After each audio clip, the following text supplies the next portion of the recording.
Orang tuh kan ada yang sensitif terhadap dosis dan terhadap waktu minum kafein. Ada yang kayak Gatot Kaca, kebal, mau minum berapa banyak, mau minum kapan juga nggak ada efeknya terhadap badannya dia gitu. Ada orang yang sama sekali nggak bisa minum kopi. Kalau misalnya orang tersebut minum sensitif terhadap kopi dalam jumlah yang besar, maka dengan diencerkan dia minumnya pelan-pelan, maka kafeinnya kan masuknya pelan-pelan gitu sih. Oke. Tapi intinya batas wajar itu kalau diterjemahkan ke dalam cangkir 2-4 ya. Ya.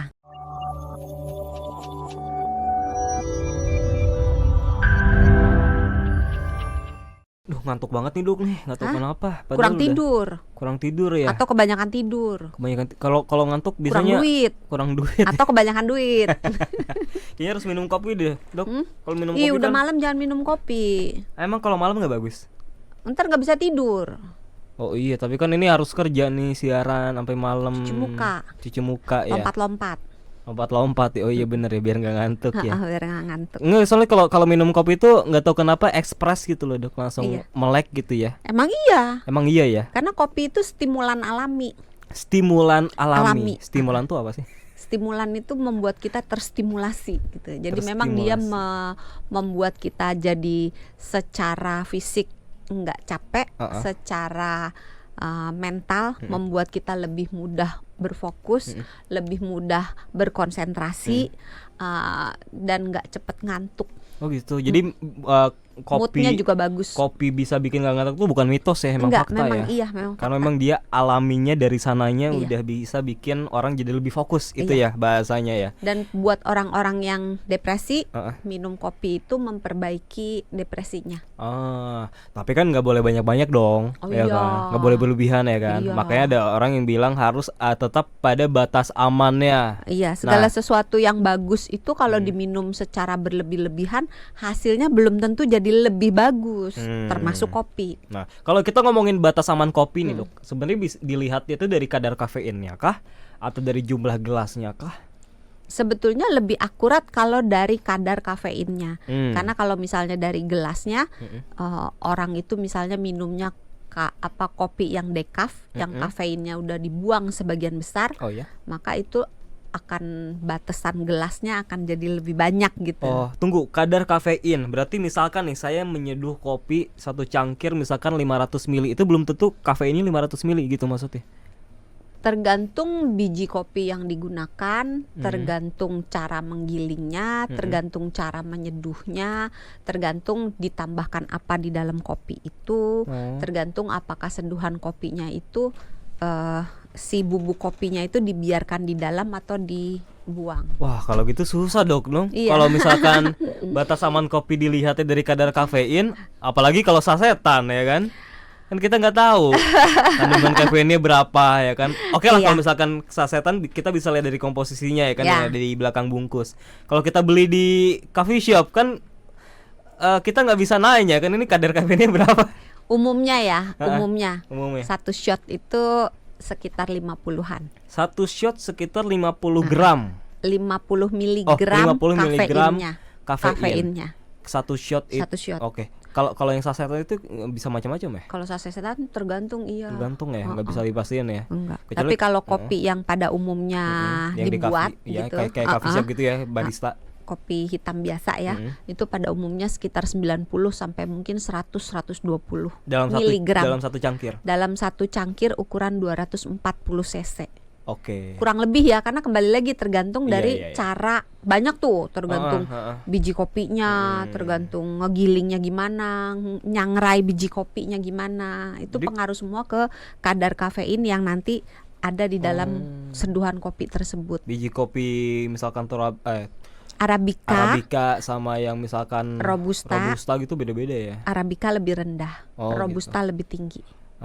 Pada umumnya ya, umumnya. Nah, batasnya emang berapa sih Dok per hari itu yang bisa diminum kafein, jumlah kafein per hari ada nggak? Tergantung. Kalau udah tersanti tergantung tergantung. Kalau dewasa itu 400 mg per hari, bukan per kali ya, per hari. Kalau misalnya ibu hamil, ibu menyusui sebaiknya tidak, tapi kalau aduh nggak bisa, udah harus gitu kan, ya udahlah 200 aja. Kalau anak-anak biasanya kita kasih batas di bawah 100 tergantung umurnya. Tapi tidak dianjurkan ya. Sebaiknya anak-anak, ibu hamil, ibu menyusui sebaiknya tidak. Tadi dokter Santi bilang rata-rata itu bukan rata-rata, umumnya satu shot itu ada berapa? 50-an. 50-an. Kalau dalam satu cangkir 240 cc ada 100-an ya. Biasanya satu cangkir 2 shot ya. Satu apa 2 shot? Satu shot. Kalau permintaan kan? Ya tergantung permintaan. Ya 50 sampai 100 lah ya. 50 Berarti sampai kalau 400 mg ya berarti 4 Dua, kali sampai ngopi 4, ya. 2 sampai 4 kali ngopi. Kalau diterjemahkan dalam bentuk cangkir sebagaimana umumnya biasanya 2 sampai 4. Oh, cangkir. 2 sampai 4 cangkir. Tapi yang 2,5 ya, jangan kayak Mas Sony bilang 500. 500 itu banyak. Itu cangkir yang kekinian yang gede banget itu kan. Jangan segitu. Tapi rata-rata coffee shop juga udah package-nya dengan cangkir yang rata-rata 250-an cc ya, nggak yang gede-gede ya. Kalau coffee shop tuh biasanya ya jarang ke coffee shop sih. Oh, jarang. Gue jujur banget ya. Kalau di coffee shop tuh dia nggak pakai cangkir yang gede-gede sih, emang yang segitu. Gitu. Iya. Tapi kalau di coffee shop itu kan tergantung coffee shopnya lagi di mana. Iya, biasa ada ukurannya ya. Iya, ada ukuran small medium. Terus ya. Di coffee shop itu jarang yang cuman kopi sama air panas. Apa namanya? Americano. Jarang. Biasanya orang pesennya kan banyak tambahan-tambahannya. Americano kan pahit ya. Biasanya kan mintanya yang latte. Sebetulnya pahit tidaknya tergantung jenis kopinya sama tergantung sangrainya. Kalau sangrainya lama, biasanya dia akan lebih pahit, tapi konsekuensinya kafeinnya akan lebih rendah. Iya kan banyak orang kan tadi dokter bilang pilihnya yang bukan yang pahit, yang ada manis ya kan. Misalkan ada latte-nya atau yang ditambah susu. Nah, kalau untuk apa nih? Tergantung kopi. Karena kopi itu mau ditambahkan sesuatu atau tidak tergantung orangnya. Dalam arti gini nih, kalau mau ditambahin gula, ya tergantung orangnya lagi butuh gula atau tidak. Kalau dia butuh gula sebaiknya kenapa? Yang mau saya tanyakan itu, Dok, kalau ditambahkan sesuatu katakanlah gula atau susu atau kafeinnya akan terencerkan. Kafeinnya akan berkurang kadarnya nggak dalam satu cangkir itu? Sebenarnya bukan berkurang tapi jadi encer. Jadi encer. Apa yang terjadi kalau kafeinnya jadi encer, Dok? Maksudnya gini loh, tidak sekental kalau misalnya airnya cuma sedikit. Kalau dia menjadi encer, sebenarnya diminum sama aja sih kalau diminum semuanya. Kebayang gak sih? Iya.